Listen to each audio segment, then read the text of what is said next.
Pasukan Israel mulai merangsek di wilayah Gaza sementara ribuan korban sipil Palestina yang tak berdosa terus berjatuhan. Mereka mengabaikan seruan untuk gencatan senjata dan terus memburu Hamas, termasuk di terowongan yang membentang di bawah Gaza. Terowongan yang diklaim Hamas panjang totalnya 500 km itu, menjadi tantangan besar bagi Israel. Pasukan Pertahanan Israel, IDF, mengatakan bahwa mereka telah mengamankan benteng militer kelompok militan Palestina Hamas di jalur Gaza.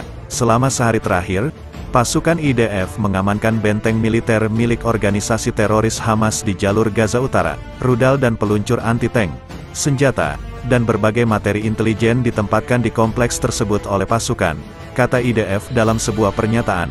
Dalam koordinasi dengan tentara di lapangan, sebuah jet tempur IDF menyerang sel yang berisi sekitar 10 teroris. Setelah itu, pasukan darat IDF mengidentifikasi sel rudal anti-tank yang beroperasi di sekitar mereka.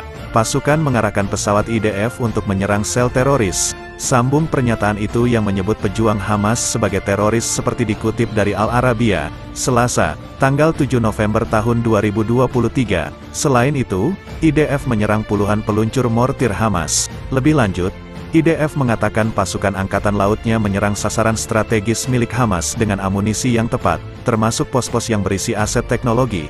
Pasukan IDF menemukan sejumlah teroris Hamas yang membarikade diri mereka di sebuah gedung yang berdekatan dengan rumah sakit Al-Quds, dan berencana melancarkan serangan terhadap pasukan dari sana.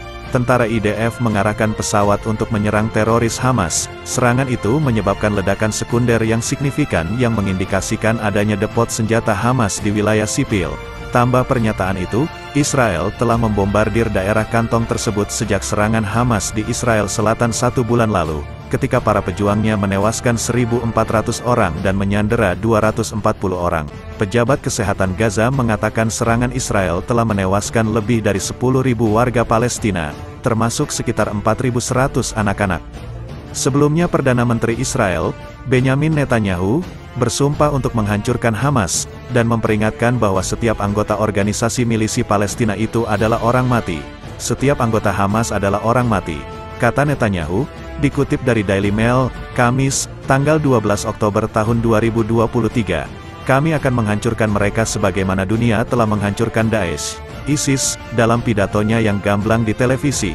Netanyahu menuduh militan Palestina memenggal kepala tentara dan memperkosa wanita ketika pertempuran hari kelima hampir berakhir. Klaimnya mengenai pemenggalan tersebut belum dapat dikonfirmasi secara independen.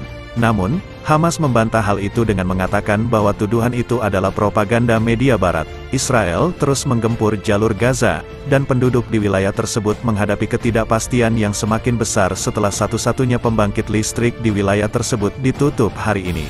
Blokade penuh yang diberlakukan Israel jalur Gaza tersebut juga telah menghalangi pasokan bahan bakar, makanan, air dan obat-obatan ke wilayah Palestina dan menyebabkan 2,3 juta penduduk Gaza tanpa listrik, internet atau air bersih.